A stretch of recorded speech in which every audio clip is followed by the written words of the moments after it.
The delegation. Captain Mira Castellane stood at the observation deck of the human diplomatic vessel Concordia, watching the Zethric armada approach. 60 warships, each larger than any human cruiser, gleaming with obsidian plating and crackling energy shields. It was meant to be intimidating. It was working. "They're hailing us," reported Lieutenant Kai Okonkwo from communications. "Audio only. They're refusing visual." Mira exchanged glances with her chief negotiator, Dr. Elias Verne, whose silver beard couldn't hide his nervous swallow. "Put them through." The voice that emerged was layered, harmonic, and dripping with condescension. "Primitive vessel. You have entered the territorial expanse of the Zethric sovereignty. State your species designation and prepare for subjugation protocols." Elias cleared his throat. "This is Dr. Elias Verne of the Terran Coalition. We're here to discuss the recent misunderstanding regarding the Kepler 442 system. We believe there's been a diplomatic oversight." Silence. Then laughter, if a sound like grinding crystals could be called laughter. "There is no misunderstanding, mammal. The sovereignty does not negotiate. We expand. We conquer. We rule. Your 23 colony worlds now belong to us. You have one solar cycle to evacuate or be absorbed into our labor caste." The transmission cut. Mira rubbed her temples. "Well, that went exactly as badly as expected." "Maybe worse," Kai added helpfully. Elias walked to the viewport, hands clasped behind his back. For a man who'd negotiated peace between the Martian republics and the Jovian collective, he looked remarkably defeated. "I've dealt with aggressive species before. Territorial disputes, resource conflicts, cultural misunderstandings. But this, they don't even see us as worthy of conversation. So what do we do?" Mira asked. Before Elias could answer, the tactical display lit up. Commander Jax Rivera, head of military intelligence, materialized via hologram. His dark eyes were intense. "Captain, we've completed our analysis of the Zethric fleet composition. It's worse than we thought." "How much worse?" "They have weapons that can crack planets." "Literally." "We've confirmed 17 dead worlds in their expansion path over the last decade. Species that resisted were made examples of." The bridge fell silent. "Okay," Mira said slowly. "New question. How do we survive?" Jax's expression shifted, something almost like a smile. "Actually, Captain, I've been reviewing Earth's historical military databases. There's an old human saying that might apply here. Which is, if you can't beat them, confuse them." 3 days later, the Zethric Supreme Commander Vorthak himself arrived aboard his flagship, the Eternal Dominion. He was massive even by Zethric standards, 3 meters tall, 6-limbed, with crystalline armor plates that grew directly from his exoskeleton. His face was all angles and cruel intelligence. He stood in his war room, surrounded by tactical displays showing the pitiful human colonies, when his communications officer approached nervously. "Supreme Commander, the humans have responded to our ultimatum." "Let me guess," Vorthak rumbled. "They beg for mercy. They offer tribute. They promise servitude." "No, Excellency. They've sent a questionnaire." Vorthak's primary eyes narrowed. "A what?" "A questionnaire. 47 pages. They want to know about our administrative structure, conflict resolution processes, labor allocation methods, and..." The officer checked his datapad, "whether we've considered implementing a suggestion box system." For the first time in his 3-century military career, Vorthak was speechless. "They've also," the officer continued, "invited us to a kickoff meeting. They say they're excited to learn about our strategic vision and explore synergies between our civilizations." "Synergies?" "Yes, Excellency. They've proposed a preliminary agenda. Item 1, icebreaker activities. Item 2, defining success metrics. Item 3, establishing communication protocols and..." Silence. Vorthak's roar shook the chamber. "This is clearly a stalling tactic. Ignore their gibberish. Proceed with the invasion of their primary colony, New Havana. As you command, Excellency." But as the officer retreated, Vorthak couldn't shake a growing unease. In 10,000 conquests across 4 galaxies, no species had ever responded to an invasion with administrative enthusiasm. Perhaps, he thought, these humans were simply insane. He had no idea how right he was, or how much he would come to regret that conclusion. The committee. The invasion of New Havana began at dawn local time. 50,000 Zethric shock troopers descended in drop pods, weapons primed, ready to crush any resistance. They'd done this hundreds of times before. Secure the capital, eliminate leadership, terrorize the population. Standard procedure. What they found was a banner stretched across the main government building. Welcome Zethric sovereignty. Orientation starts at 9 a.m. Commander Zekthar, leading the ground assault, stared at the banner through his helmet's targeting system. Is this a trap? His sensors detected no weapons, no fortifications, no military presence at all. Just crowds of humans gathering in the central square, many carrying what appeared to be folders. Advance with caution, he ordered. As his troops moved into the square, they were greeted not with weapons but with a cheerful human woman wearing a blazer and an impossibly wide smile. Hi, welcome. I'm Jennifer Park, Director of Interspecies Integration. She thrust a folder toward Zekthar. Here's your welcome packet. It includes a site map, emergency contact information, and a list of dietary restrictions we should know about. Do any of you have allergies? We want to make sure the lunch spread works for everyone. Zekthar lowered his plasma rifle slowly. You're not resisting? Resist? Oh no, we're collaborating. Come on, everyone's waiting in the conference center.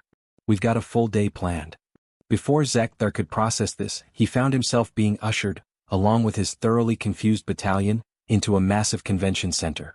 Inside, hundreds of humans sat in neat rows, along with what appeared to be holographic displays, presentation boards, and, was that a buffet table? A man in his 60s approached the podium. Zekthar recognized him from intelligence briefings. Governor Marcus Delacroix, the colony's elected leader and prime target for elimination. Good morning, everyone, Delacroix announced. Thank you all for coming to our first joint strategic planning session. I know we've got representatives from both civilizations here, so let's make this productive. Zekthar activated his communicator. Supreme Commander, we have a situation. On the Eternal Dominion, Vorthak listened to Zekthar's report with growing disbelief. What do you mean they've divided your troops into breakout groups? They gave us these sticky-colored dots, Excellency, to put on our name tags. I'm in the green group. We're supposed to brainstorm infrastructure improvements.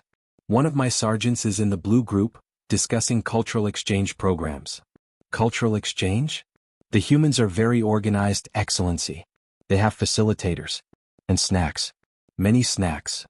Vorthak's claws scraped against his command throne. Zekthar, you are a decorated warrior. You have conquered 18 worlds. You are not there to brainstorm. I understand, Excellency, but they're very persuasive. And they keep asking us questions. So many questions. About our governance structure, our supply chains, our performance review processes. Listen to me very carefully, Vorthak growled. You are to execute the governor, seize control, and establish martial law. Immediately. Yes, Excellency. But as Zekthar moved toward the podium where Governor Delacroix stood, a human woman intercepted him, holding a clipboard. Oh, are you heading to the restroom? It's just down that hall. But we're about to start the stakeholder mapping exercise, and we'd really love the Zethric perspective on key decision-makers in your hierarchy. What? You know, who reports to whom, what the approval processes look like, where the bottlenecks might be. We've got this great template we use. It'll only take 20 minutes. Zekthar looked down at his weapon, then at the woman's earnest face, then at the template she was offering. Against every instinct in his warrior's soul, he took it. 2 hours later, Governor Delacroix stepped back to the podium. Wonderful work, everyone. I think we've made real progress today. Let's recap our action items. Red Group. You're developing a joint cultural heritage preservation initiative. Blue Group, you're mapping communication workflows. Green Group, you're identifying infrastructure inefficiencies. And Yellow Group. Zekthar found himself listening intently. His Green Group had actually identified some legitimate concerns about power distribution in the colony's outer districts. Now, Delacroix continued, I know we're all tired, but this is just the beginning. We'll reconvene tomorrow at 8 a.m. for a follow-up session. We'll be diving deep into resource allocation frameworks. I'm assigning pre-reading tonight. It's only 60 pages. Please come prepared with thoughts. As the Zethric troops filed out, they looked less like conquerors and more like exhausted middle managers. Sir, one of Zekthar's lieutenants asked quietly, are we still invading? Zekthar checked his datapad, which now contained tomorrow's agenda, 3 spreadsheets and a calendar invite. I don't know. Above the planet, Vorthak received Zekthar's latest report in silence. Then he hurled his communicator across the war room, shattering it against a bulkhead. His second-in-command, Admiral Cressenel, approached cautiously. "Excellency?" "They've weaponized bureaucracy," Vorthak said quietly. "We're fighting an enemy we don't understand." The working groups. By the end of Week 1, the Zethric sovereignty had established forward operating bases on 15 human worlds. By Week 2, those bases had mission statements. Dr. Elias Verne stood in the Terran Coalition's Crisis Command Center, reviewing reports from the occupied colonies with something approaching wonder. "This is remarkable," he murmured. "Not a single shot fired. No casualties. The Zethrics are completely paralyzed." General Rhea Winters, the Coalition's top military commander, shook her head. "I've studied every military doctrine from Sun Tzu to Clausewitz. This isn't in any of them." Mira Castellane, now coordinating the resistance effort from Earth, pulled up a live feed from New Santiago. On screen, a Zethric field commander stood at a whiteboard, awkwardly drawing a Venn diagram while a group of human colonists nodded encouragingly. "That's Commander Thexval," Mira explained. 3 days ago he led the assault on New Santiago. Today he's facilitating a workshop on sustainable resource management. The humans convinced him that strip mining their planet would create long-term supply chain vulnerabilities. "And he's going along with this?" Rhea asked. "He's color-coded his presentation," Kai added from his workstation. "That suggests buy-in." Elias stroked his beard thoughtfully. "I've been analyzing the Zethric psychology. They're a hierarchical species, obsessed with order and control. Their entire civilization is built on rigid command structures and clearly defined processes. When we started asking them about their processes, we triggered something fundamental in their worldview. We made them think we were trying to understand the system so we could fit into it," Mira said. "Exactly. And once they started explaining their bureaucracy to us, they became invested in making us understand it correctly. No warrior civilization has ever encountered passive administrative absorption as a resistance strategy." On another screen, footage showed Supreme Commander Vorthak himself, speaking with a human delegation via hologram. The humans had requested a meeting to align on overarching strategic objectives and ensure stakeholder engagement. Vorthak looked exhausted. "Your species," he was saying, "conquered 43 solar systems through direct military action. Your weapons technology is inferior. Your fleets are smaller. Yet somehow we have been occupying your worlds for 2 weeks and have accomplished nothing." The lead human negotiator, a man named David Okafor with an impressive collection of spreadsheets, nodded sympathetically.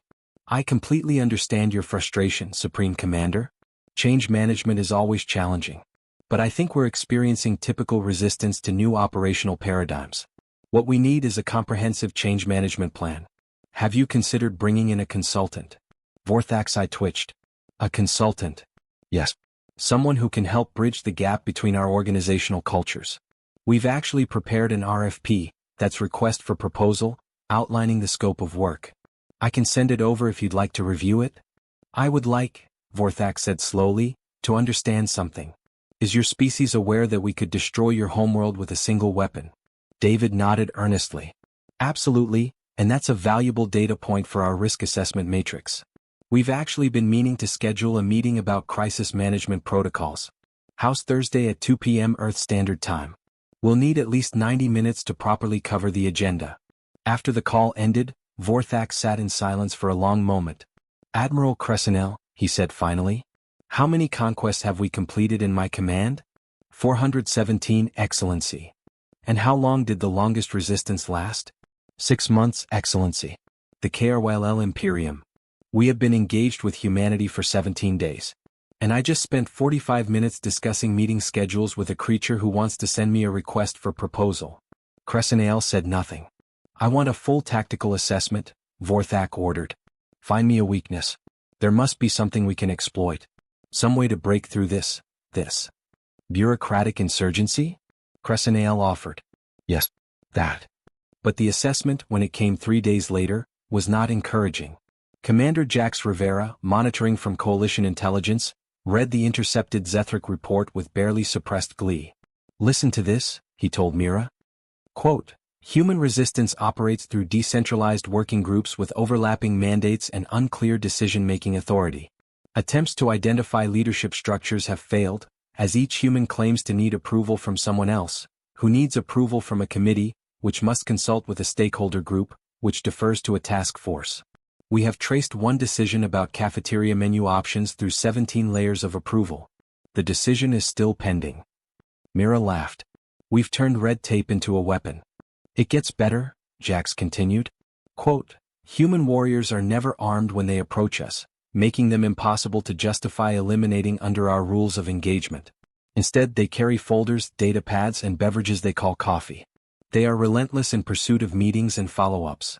Morale among Zethric ground forces is deteriorating. 3 commanders have requested reassignment. 1 requested psychological evaluation after attending something called an all-hands town hall.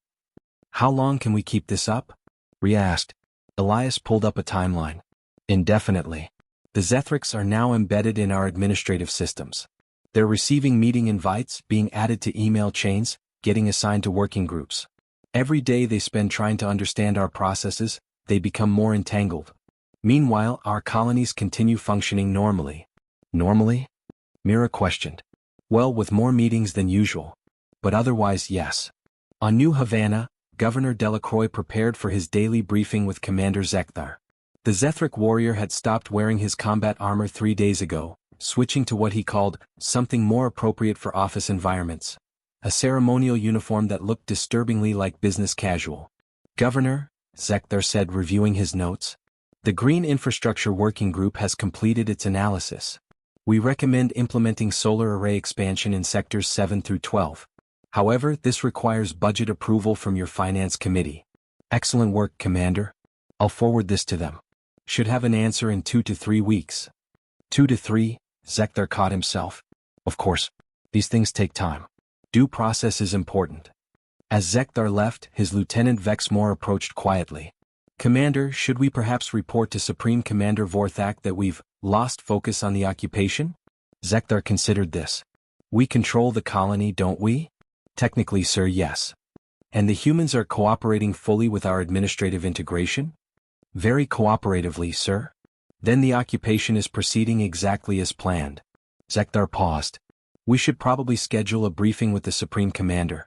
Draft an agenda and send a meeting invite. Make sure to include time for Q&A. As Vexmore walked away to draft the invitation, neither of them noticed they hadn't drawn their weapons in 6 days. The retreat. Supreme Commander Vorthak made a decision. He would visit New Havana personally. Clearly, his commanders had been compromised somehow. He would restore order, remind the humans who their conquerors were, and salvage this catastrophic campaign.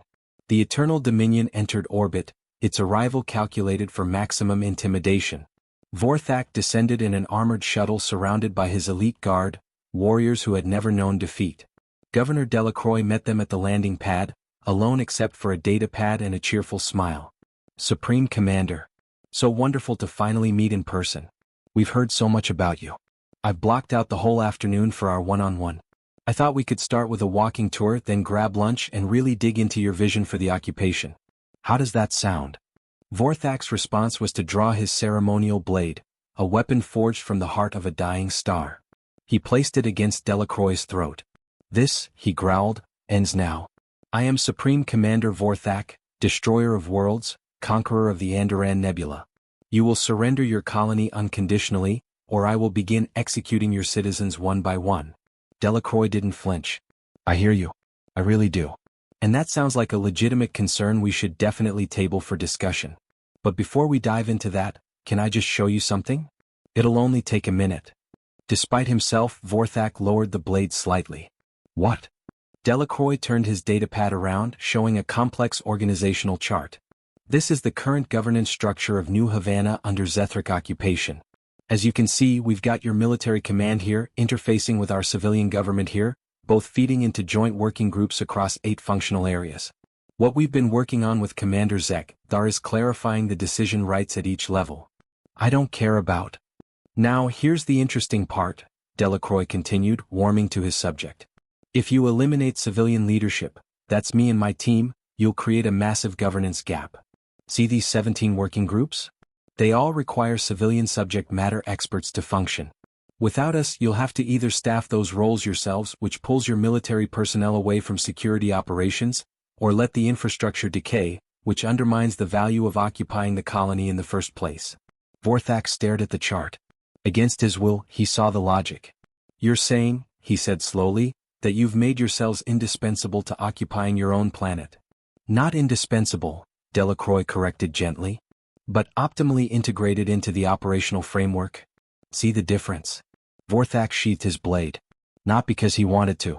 Because suddenly executing this irritating human seemed counterproductive. Show me these working groups, he commanded. 4 hours later, Vorthak sat in a conference room, surrounded by humans and his own commanders, reviewing a presentation on water treatment plant maintenance schedules. His elite guards stood at the back of the room, looking increasingly uncomfortable in their combat armor while everyone else wore business casual. Commander Zekthar was halfway through explaining a proposal to upgrade filtration systems when Vorthak held up a claw. Stop. Everyone stop. He stood, towering over the room. This is insane. We are the Zethric sovereignty. We have conquered 417 worlds. We do not attend meetings about water treatment. Silence fell. Then a human engineer named Priya Sharma raised her hand. With respect, Supreme Commander, if the water treatment system fails, you'll have a public health crisis in 6 days. That means disease, mortality, and potential civil unrest. That seems like something a conquering force would want to avoid. You could just let us handle it, Delacroix suggested.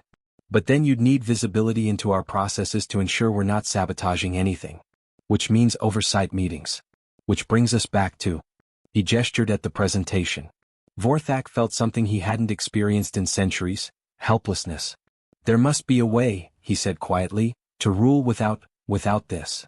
There is, said Elias Verne, appearing via hologram. The old negotiator smiled kindly. It's called not conquering people. Tends to reduce administrative overhead considerably. That night, in his quarters aboard the Eternal Dominion, Vorthak contacted the Zethric High Council, the ruling body of the sovereignty consisting of the 9 eldest commanders. Supreme Commander, the first among equals, greeted him. We have reviewed your reports with concern. Explain to us how humanity has not been subjugated after 23 days. Vorthak chose his words carefully.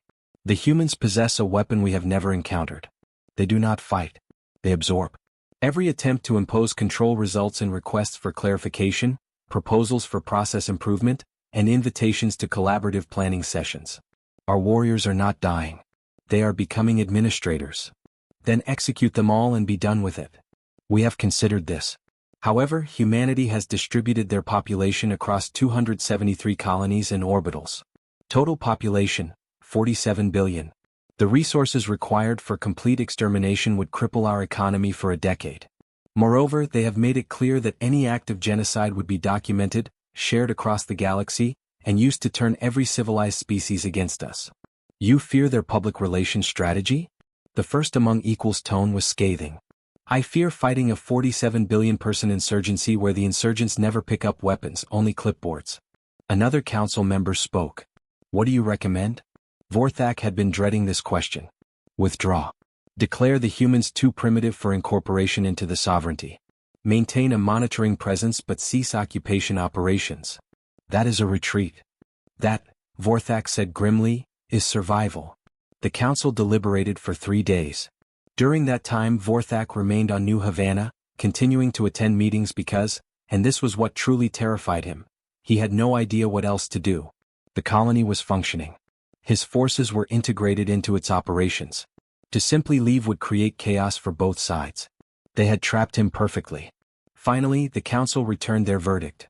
Withdraw but maintain the fiction that humanity was beneath the sovereignty's notice. They would spin the retreat as the Zethric, choosing not to waste resources on such a primitive species. On the day of withdrawal, Governor Delacroix hosted a farewell ceremony. There were speeches, exchanges of commemorative plaques, and a reception with refreshments. Commander Zekthar approached Delacroix privately. Governor, may I ask you something? Of course. Was any of this real? The working groups, the process improvements, the collaboration? Or was it all a strategy? Delacroix considered this. It was both. Everything we proposed was genuinely useful. The infrastructure improvements will make life better for our citizens. The frameworks we developed could actually help any society function more efficiently. But yes, it was also a strategy. We turned your strength, your love of order and hierarchy, into a maze you couldn't escape. Zekthar nodded slowly. You are terrifying, Governor. Your entire species is terrifying. We prefer organized. As the last Zethric shuttle departed, Mira Castellane stood with Delacroix watching the sky. "Do you think they'll come back?" she asked. "No," Delacroix said. "We've made ourselves too annoying to conquer." But neither of them knew that in the depths of space, other empires were watching and wondering. The ripple effect. 6 months after the Zethric withdrawal, humanity's reputation had spread across 3 sectors of the galaxy. Dr. Elias Verne found himself summoned to the Galactic Council, an assembly of 12 major civilizations that maintained an uneasy peace through mutual deterrence and trade agreements. The council chamber was magnificent, a vast spherical room with delegations arranged in concentric circles, each species presenting themselves in their full ceremonial glory. Elias, by contrast, wore a simple suit and carried only his data pad. The council speaker, a crystalline being named Quothmara whose voice resonated like wind chimes, addressed him formally. "Dr. Elias Verne of the Terran Coalition. The council recognizes your presence." "Thank you, Speaker. I'm honored to be here." "You are here," Quothmara continued, "because your species has accomplished something unprecedented. The Zethric sovereignty has filed a formal complaint with this council, claiming humanity engaged in irregular warfare." A ripple of confusion passed through the chamber. Irregular warfare was typically defined as terrorism or civilian targeting, both violations of galactic law. "The Zethric claim," Quothmara said, "that your species weaponized administration, turned bureaucracy into an attack vector, and forced their retreat through aggressive collaboration. They demand sanctions." Elias couldn't help but smile slightly. "Speaker, with respect, we did nothing aggressive. We held meetings. We proposed frameworks. We asked questions. If the Zethric found this intolerable, perhaps they should reconsider their occupation strategy." A delegate from the VRWNN Collective, a trade-focused civilization, spoke up. "The council is less interested in assigning blame than in understanding precedent. Dr. Verne, your species defeated a superior military force without firing a shot." "How?" Elias had prepared for this. "We recognized that the Zethric worship order. So we gave them order. So much order that they couldn't find their way out of it. Every request for clarification, every proposal for process improvement, every stakeholder meeting, these weren't attacks. They were invitations to engage with us as something other than conquerors." "And when they refused," pressed another delegate, "they couldn't refuse. Because refusing would mean abandoning the very structures they'd built their civilization on. We didn't defeat them. We made them defeat themselves." Silence fell over the chamber as the implications sank in. Then a new delegate spoke, Ambassador Thane Corrigan of the Helix Federation, humanity's closest allies and trading partners. "The real question is what happens next. Humanity has revealed a new form of resistance. Other oppressed species will try to replicate it. Is that a problem?" Elias asked mildly. "It could destabilize the entire sector," Quothmara said. "The balance of power has been predicated on military might. If occupation becomes untenable through administrative means, then perhaps civilizations will think twice before attempting occupation," Elias finished. "I fail to see the downside." The Zethric delegate, Admiral Crescenel, sent in place of the disgraced Vorthak, rose to his full intimidating height. "The downside, human, is chaos. Order must be maintained. The strong must rule." "Why?" Elias asked simply. The question hung in the air. "Because," Crescenel sputtered, "because it has always been so." "That's not a reason. That's just history. And history can change." Elias looked around the chamber. "The Terran Coalition has no interest in conquest. But we do have considerable expertise in collaborative governance, process optimization, and stakeholder management. We're happy to offer consulting services to any civilization interested in exploring alternatives to military subjugation." "You're offering," Quothmara said slowly, "to teach other species your methods?" "We're offering to help build systems where conflict resolution doesn't require bloodshed. Where disputes are settled through negotiation frameworks rather than weapons. It's not that complicated. Most of you already do this internally. We're simply suggesting you extend those principles externally." A delegate from the Rin Commonwealth, a mid-sized power constantly threatened by larger neighbors, leaned forward. "And if we hired these consultants, what would you require in return?" "Standard consulting fees. Trade agreements. Cultural exchange. The usual." Elias smiled. "We're not conquerors, Ambassador. We're just people who are really, really good at organizing things." Over the next year, the Terran Coalition's Department of Interstellar Cooperation, quickly nicknamed the Galaxies HR Department, deployed teams to 17 different civilizations. Some were client states of larger empires seeking autonomy. Others were small independent worlds trying to avoid conquest. A few were even larger powers interested in reforming their own internal structures. Mira Castellane found herself leading one such team to the Dral hegemony, a militaristic society currently occupying 4 smaller civilizations. The hegemony had contacted humanity after 3 of those occupied worlds adopted human resistance techniques, with devastating effectiveness. The hegemon prime himself met with Mira in his war palace. He was an imposing figure, scarred from 1,000 battles, dressed in armor that hummed with contained power. "Captain Castellane," he growled, "my empire is crumbling because of your species. Entire occupied worlds have ceased functioning. My governors spend all their time in meetings. Nothing gets decided. Nothing gets done. It's chaos. With respect, Hegemon Prime, it sounds like your governors are simply experiencing the same administrative burden those worlds felt under occupation. Perhaps that reveals something about the occupation itself. Are you suggesting I release 4 civilizations from rightfully conquered territory? I'm suggesting that rightfully conquered might be an outdated concept. But if you want to maintain control, we can help you build a governance structure that's sustainable. One based on mutual benefit rather than force." Why would they ever agree to that? Because the alternative is the status quo: endless meetings, paralyzed decision-making, and slow-motion collapse. At least a cooperative framework would let everyone actually get work done. The Hegemon Prime stared at her. Then, slowly he began to laugh, a sound like grinding boulders. "You clever humans. You didn't just defeat the Zethrics.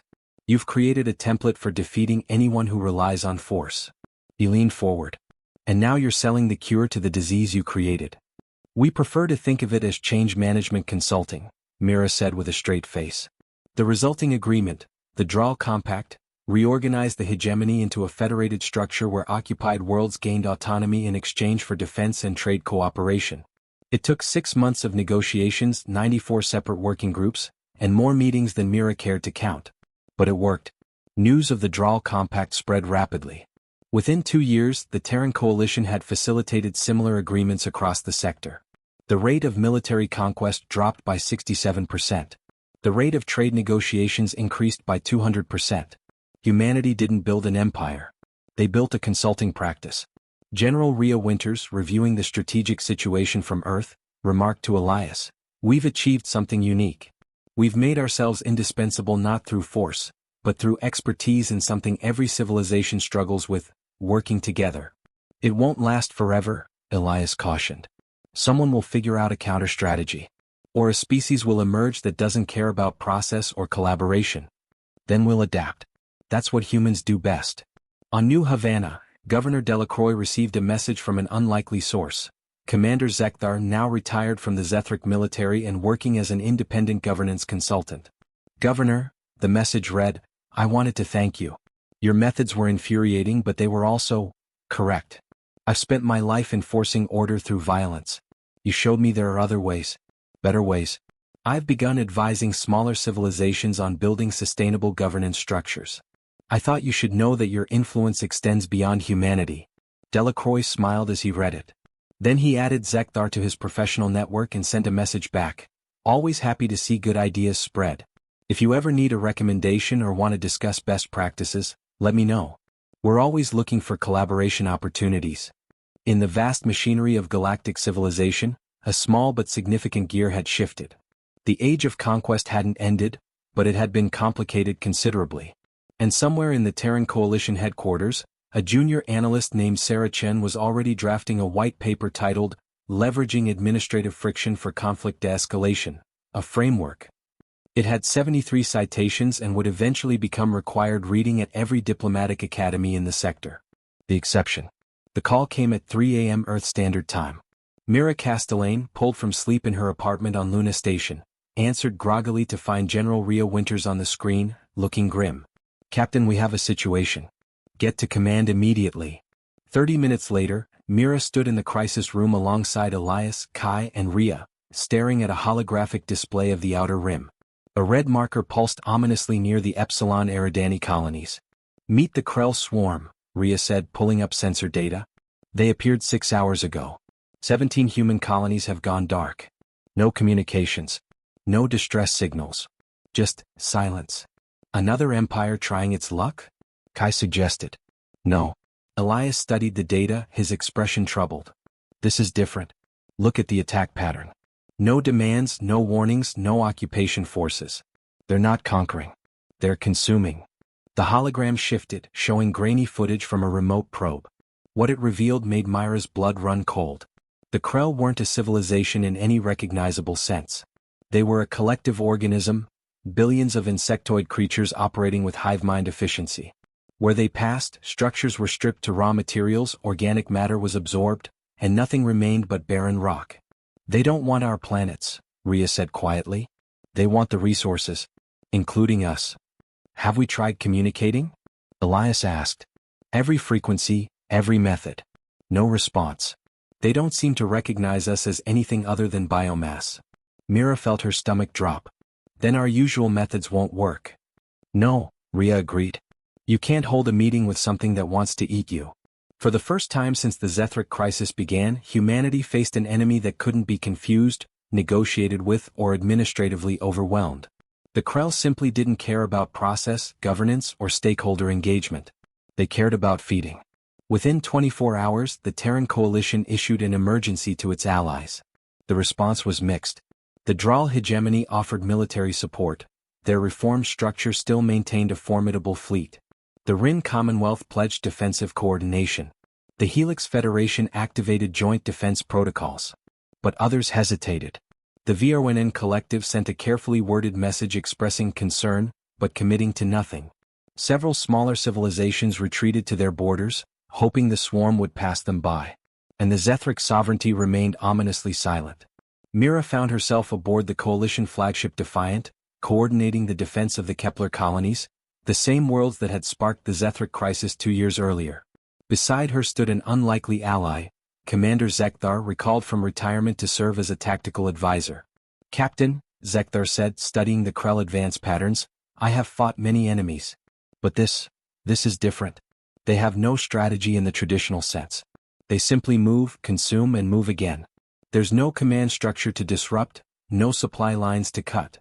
There has to be a weakness, Mira insisted. Perhaps. But finding it may cost more lives than we can afford to lose. The first engagement came at Kepler 442b. The coalition fleet, reinforced by Draal and Helix forces, formed a defensive perimeter. 47 ships against a swarm that numbered in the millions. The battle was brutal.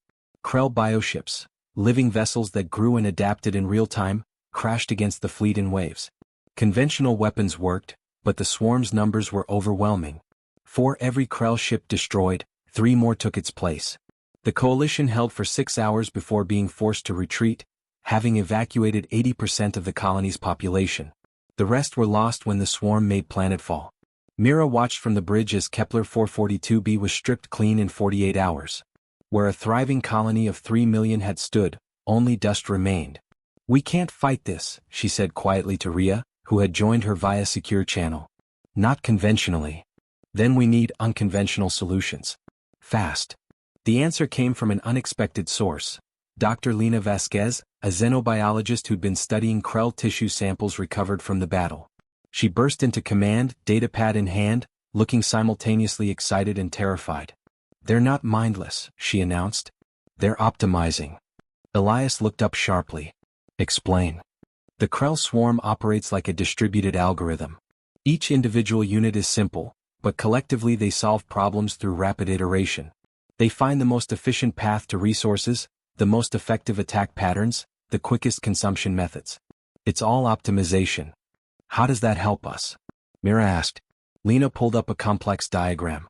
Because optimization requires feedback. Right now their feedback is simple. Did we get the resources? But what if we could introduce conflicting objectives? What if we make them optimize for contradictory goals? Kai leaned forward. You want to confuse them? Like we did with the Zethrics. Not exactly. The Zethrics could be confused because they had individual minds making decisions. The Krell don't have that. But they do have an optimization function we might be able to exploit. What followed was the most desperate gambit in human history. Dr. Vasquez's team developed something they called the Paradox Protocol, a series of satellite deployments that would emit carefully designed signals mimicking both Krell biosignatures and massive energy signatures. The theory was simple but dangerous. Make the Krell swarm detect what appeared to be both prey and threat in the same location. Force their optimization algorithm into a loop where every solution created a new problem. It might work, Vasquez admitted when presenting the plan to Coalition Command. Or it might just make them angry. Can they get angrier than eating us? Rhea asked dryly. Good point. The Paradox Protocol was deployed at Kepler 438b, the next colony in the swarm's path.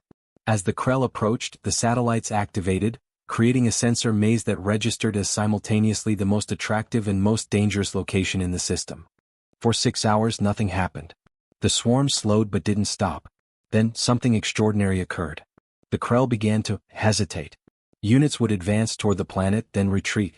Attack formations would form, then dissolve.